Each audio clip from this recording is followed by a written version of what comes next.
Hey everybody, Gary here with Guitar Tricks, and in this video I'm going to share with you 10 things you could do right now to become a better guitar player. So a lot of people, including myself right now, are staying at home. It's late March 2020, we've got COVID-19 going on, and a lot of people, including myself, have more time to practice than ever. So maybe that's you, and maybe you're feeling a little overwhelmed, like, whoa, I've got all this time, what should I do? So hopefully these 10 tips will be helpful and give you some direction. Before we get into them, please go ahead and click subscribe so that you get all the latest and greatest content from Guitar Tricks. And if you want to be notified of any new lesson that comes out, be sure to tap the bell.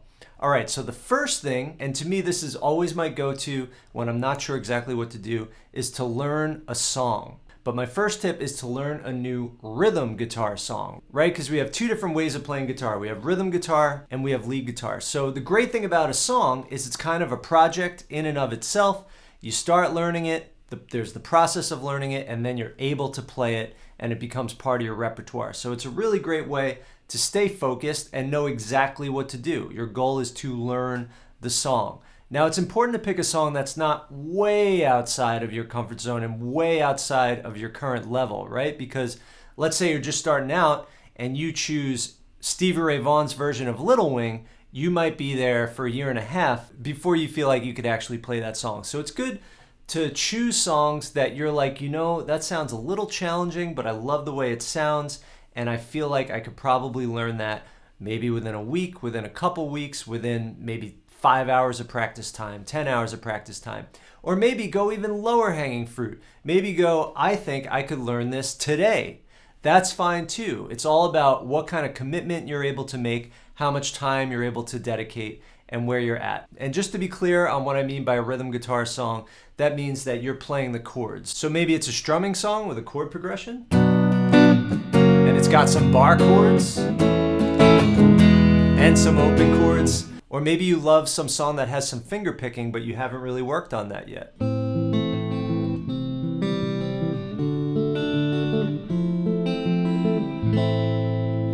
Now, the important thing about learning a new song is that you don't stop until you're able to play it. A lot of people start learning a song and then they experience some resistance and then go to a new song and they just have these half-finished songs and feel like they're not getting anywhere. So choose something where you can really put in the time and master the song. All right, the second tip is learn a lead guitar song or a riff-based song. So that's the other side of playing guitar. We have chords and then we have riff-based songs.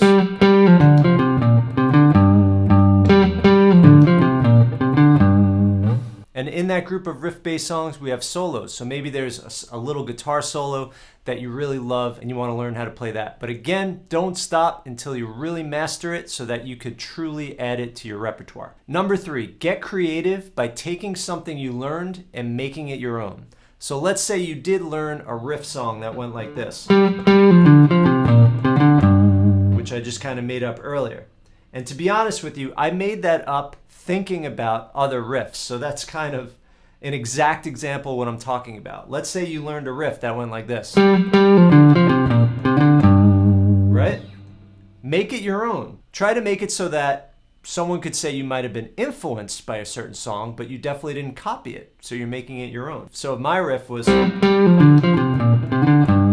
maybe yours is something like,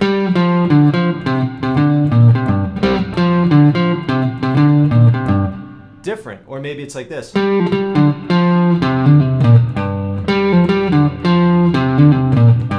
maybe it's like this.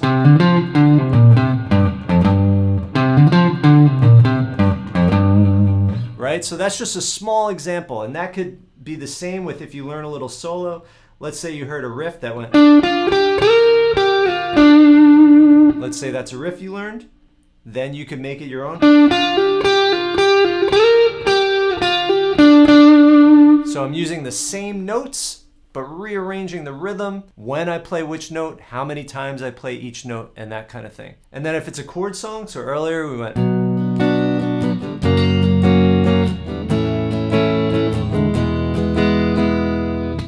Maybe you, instead of strumming it that way, strum it a new way. So maybe it's something like. Or maybe you play it slow with an arpeggio.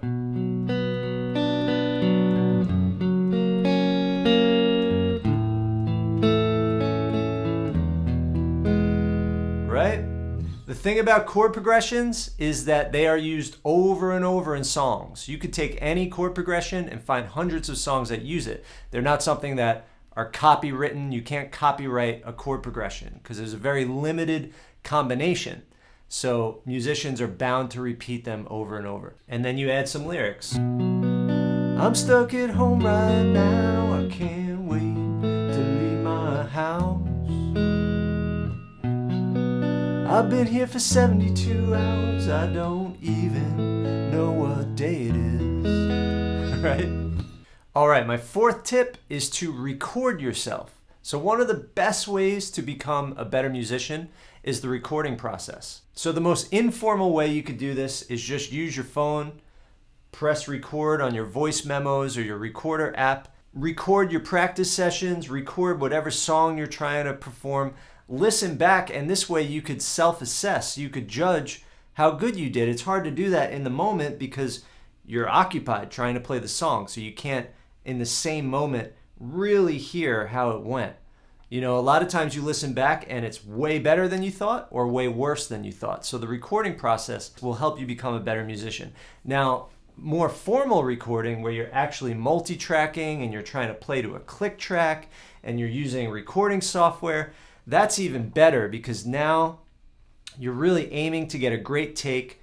The fidelity of the sound is crystal clear. You could hear every little mistake, every little nuance, and especially when you're recording to a drummer or a track or something like that, the rhythm has to be perfect because now you're putting two parts together. So learning a little bit about multi-tracking or just, getting your feet wet with your phone recorder is a great thing to do. Number 5, transcribe. And I like how that kind of rhymes.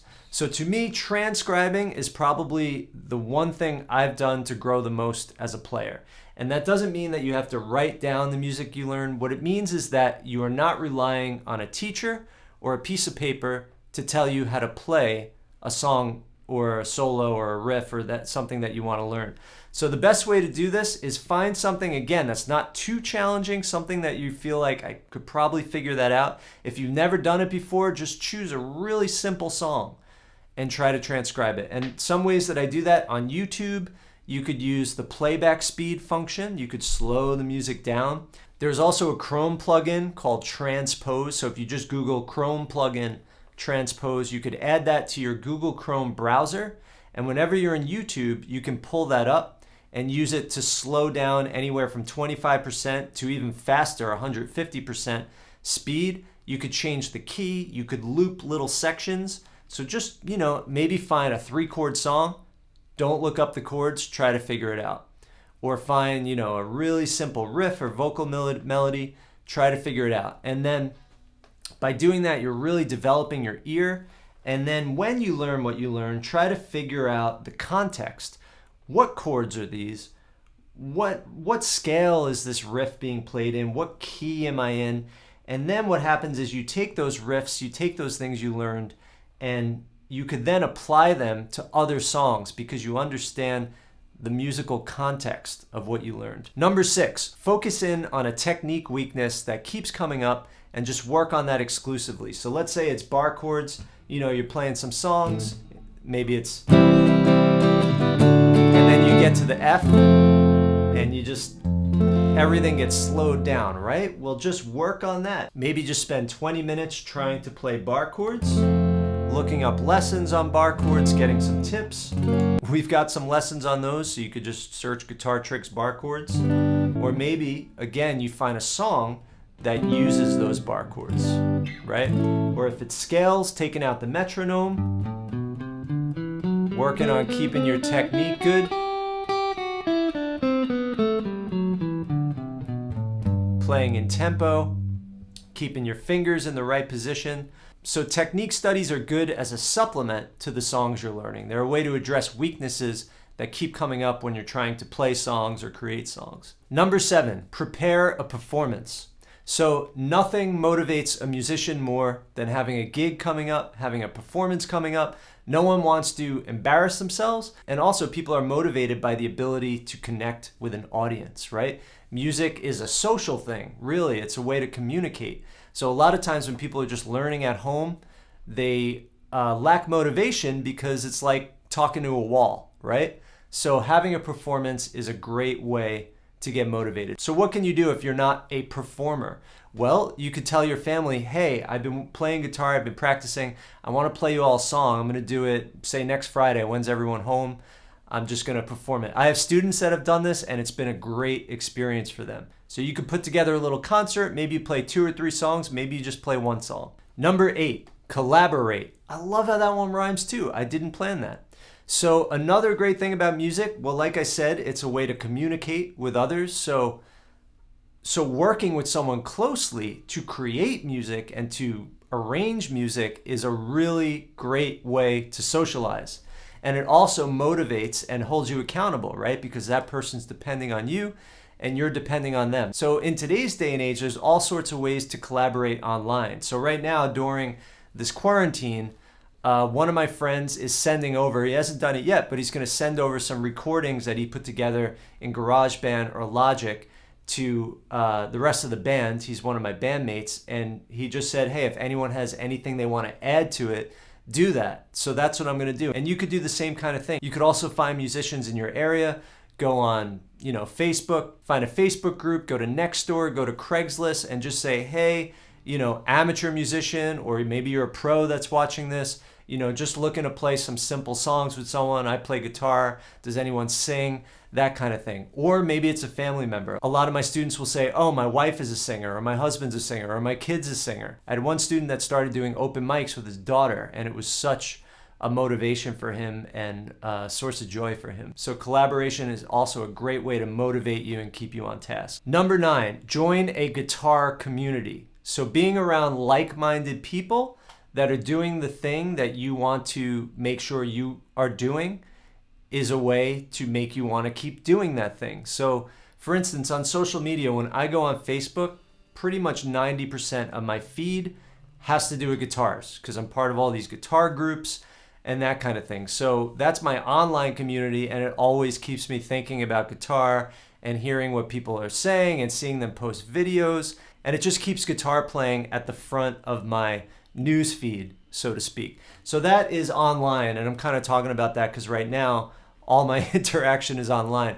But again, also in person, finding meetup groups, jam sessions. So that kind of goes into the collaboration, but it goes beyond that, and it's more about just connecting with people with similar interests. And number 10 is give your guitar some TLC and more attention by cleaning it. Maybe it needs a new set of strings. Maybe you want to condition the fretboard, get some polish, make it look real nice, and then use your guitar stand and keep it out.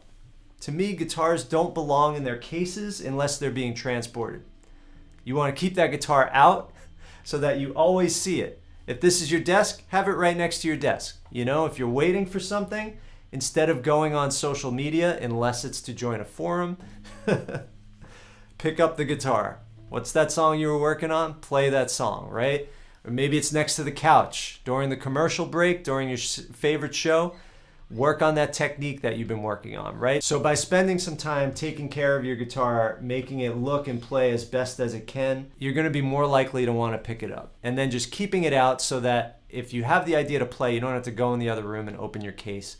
You just pick it up because it's right next to you. All right, everybody, I hope those tips were helpful. I wish you all the best. As always, if you want to learn more about playing guitar, head over to guitartricks.com. Happy playing, and I'll see you in the next lesson.